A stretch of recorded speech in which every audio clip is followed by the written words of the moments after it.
Thomas Davis never had an easy life, much less a happy one.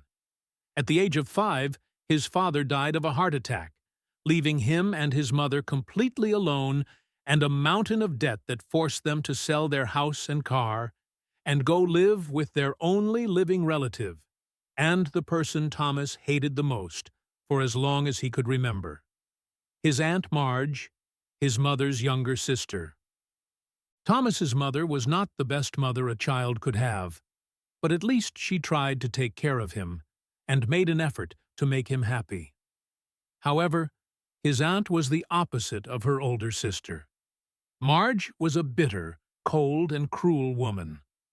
Her favorite hobby was, aside from watching cooking shows on TV, insulting her nephew and laughing at everything he did behind his mother's back. Thomas's mother spent the day away from home working to support him, as her older sister would only allow them to live with her if she brought home money. So the boy spent most of the day alone with his sinister aunt and her curious way of playing with him. That time in his childhood would mark him forever and would be crucial for all the events that took place a few years later, during Thomas's adolescence and early adult years. The boy's life was complicated, but he tried to study hard and practice various sports to forget about family problems and to have a better future. But life had other plans for him. Misfortune came knocking on his door again when Thomas was 16, when his high school principal came to pick him up from basketball practice and gave him the worst news a son could receive.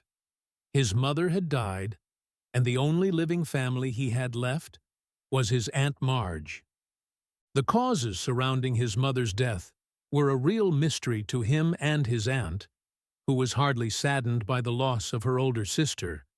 And after finishing all the hospital paperwork and the funeral, which was barely attended, the social services agents were very clear with Thomas. Until you reach the age of majority, you should live with your aunt, and she would have all the rights to your custody. Otherwise, you would go into the foster care program. Davis hated his aunt, but thought it was better to stick it out for a couple more years living with her, and then he could go off to college, hopefully one far away, and start a new life away from her and his tragic family past. And the truth is that he succeeded. Things didn't go the way Thomas had planned, though. The last 2 years with his aunt were a nightmare, from which Thomas only managed to escape by going to study at the University of Chicago. There, for a while, things seemed to go well for him, but the good times didn't last long.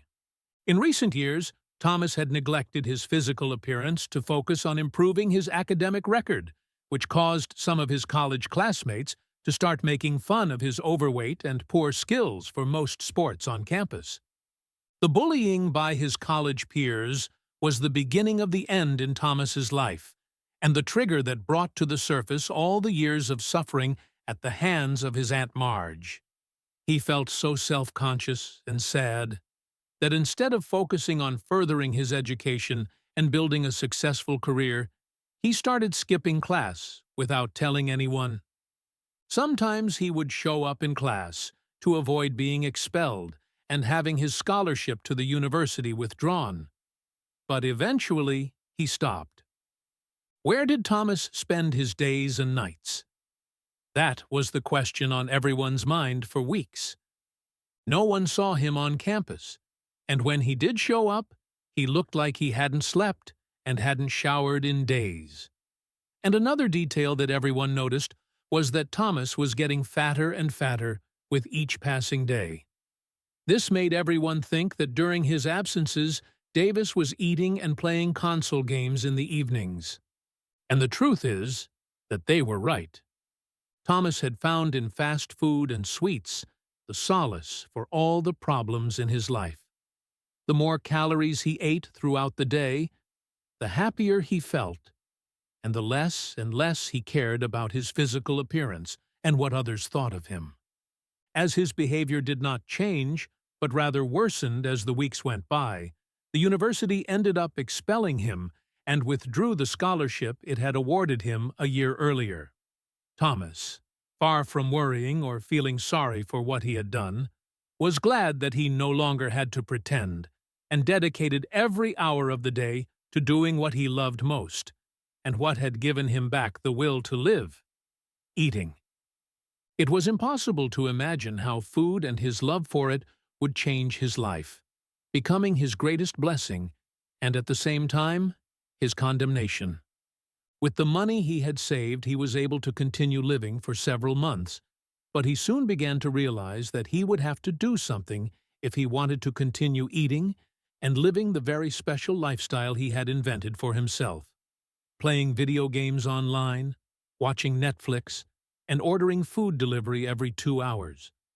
But Thomas refused to work and have to give up his lifestyle, so he desperately searched for a way to raise money that would allow him to keep paying rent and food every month.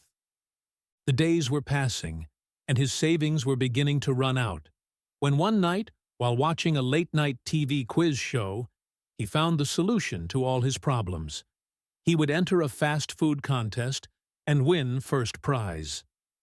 "It's my dream job, eating food to my heart's content and earning money for it. I'm going to do it," he said to herself as he wrote down the phone number of the contest he was going to enter. Fast food contests are very popular in the U.S., to the point that the people who participate in them don't need to work at anything else in order to survive. Their sole purpose in life is to eat as much as they can, and in as little time as possible, something Thomas had a natural gift for and was willing to give his all to succeed in life. "Are you sure about what you're doing, Thomas? In those contests, people are really crazy. Some people died hours later from overeating and lack of oxygen. Their body literally stopped. It's no game," warned him one night James, his only friend and fellow late-night video game player he had met playing online. "I have never been more sure of anything in my life, my friend. Remember this day well, because it will be the day when everyone knows my name and I become the king of fast food," Thomas said excitedly as he ate his 8th burger of the day. And Thomas wasn't wrong. That night, he won the contest by being the only one able to eat more than 100 cheeseburgers in less than 20 minutes. Davis broke all the records and soon began to receive offers from everywhere to participate in more contests or to become the advertising image of a fast food brand. Barbecue sauce, XXL beef, mayonnaise, mustard, soda of all flavors, etc. Thomas became the most famous fat man on television and the one everyone sought out for an autograph. His fame grew so quickly that, in a matter of a few months, he was able to buy a huge house, forget about the debts that had haunted him all his life, and even have his own fan club. At 24, his life consisted of little sleep and eating while he was awake. His physical appearance and cardiovascular health were of increasing concern, especially considering that Thomas was capable of eating more than 30,000 calories a day, 50,000 if he had to go to a contest or TV show that night, and did no physical activity whatsoever. Every week he gained between 10 and 20 pounds, which meant that by the time he was 25, Thomas weighed 600 pounds. But that never seemed to be a problem for him. Quite the opposite. For Thomas, fame had not only made him more money than he had ever imagined, but it had also given him the opportunity to meet the love of his life, Rachel Black. She was the captain of Thomas's fan club and saw him as the sexiest, most masculine man on the planet, despite the fact that he was overweight. Rachel was not a very healthy person either and loved to eat junk food with her husband, but she never went over the limits and tried to moderate herself. But that all changed when, a year after getting married and starting their life together, Rachel became pregnant with twins, and the doctor forbade her to eat too much sugar and forced her to control her weight for her and the baby's sake.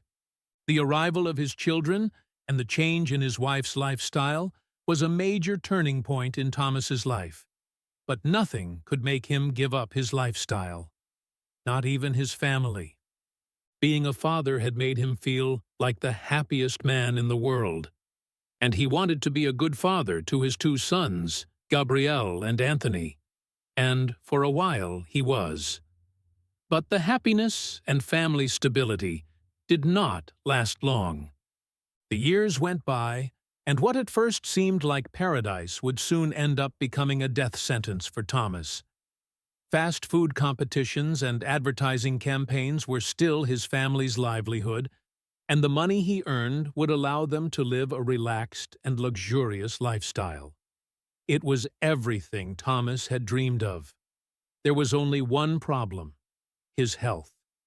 While his wife had started taking better care of herself and living a healthier lifestyle, Thomas was still eating more than 30,000 calories a day and barely moved from his couch at home.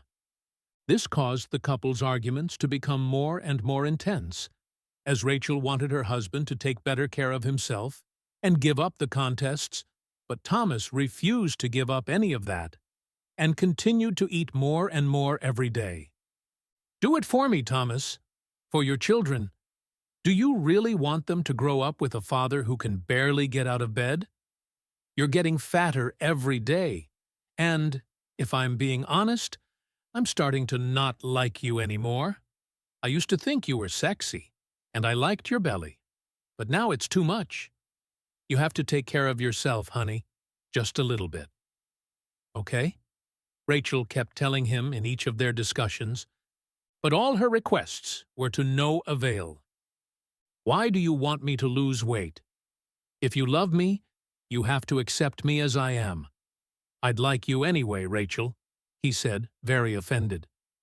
The only thing that really managed to stop Thomas and open his eyes was not his wife, nor his eyes, but something much more terrifying and unexpected: the possibility of dying.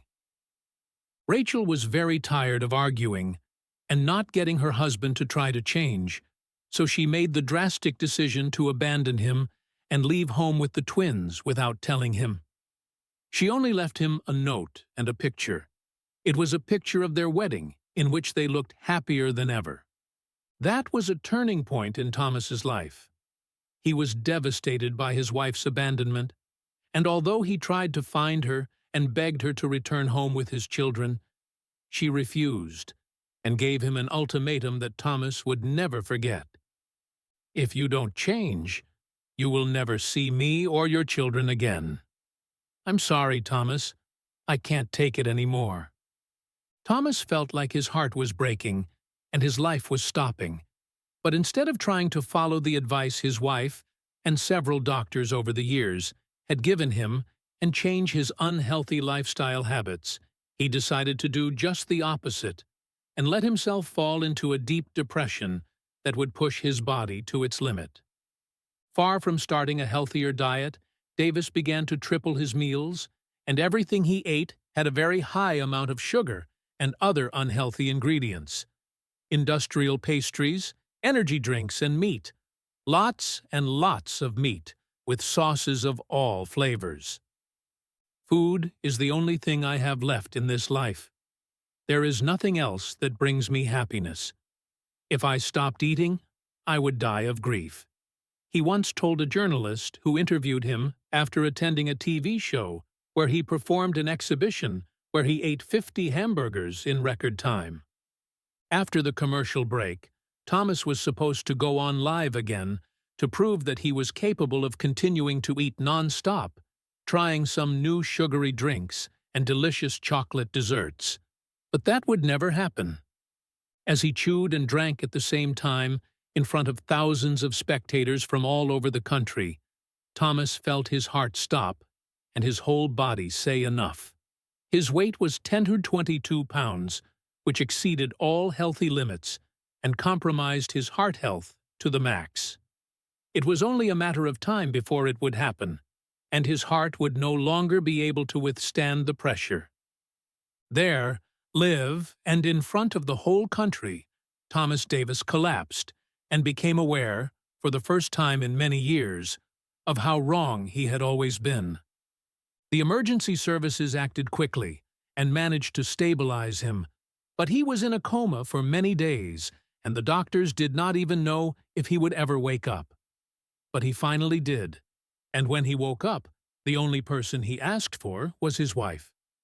However, she wasn't there. In fact, no one was there.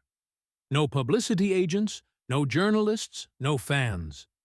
Thomas had almost died, and there was no one wondering whether he had survived or not even his family.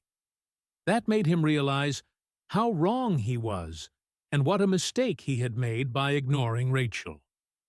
In the hospital, he became aware of the dangers of being so fat and decided to follow the advice of all his doctors and stay away from the bad lifestyle habits that had caused his heart attack.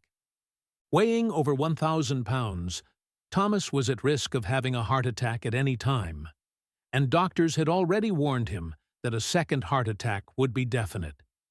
He could barely get out of his hospital bed, which was much larger than any other patient's, and needed help to go to the bathroom or wash himself.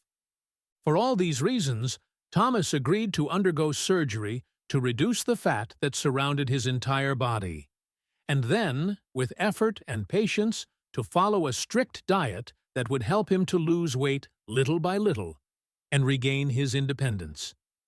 Today is the first day of my new life. I will make it, doctor. I promise you. I will make my wife proud of me again, and I will become an exemplary father to my children, Thomas told his doctor shortly before going into surgery. During the operation, Thomas came close to death a couple of times, but managed to pull through and woke up a few hours later in his hospital room, where 3 people were impatiently waiting for them. They were his wife Rachel and his 2 sons, Anthony and Gabriel. The hospital had contacted her to let her know about the operation her husband was about to undergo. The law requires that the next of kin be informed, and Rachel decided to go to the hospital to find out how it had gone. Thomas could not believe his eyes. When he woke up, his whole family was looking at him, smiling at his bedside. He didn't need anything else to make him feel happy, and know that he had made the right decision. However, he still had a long way to go.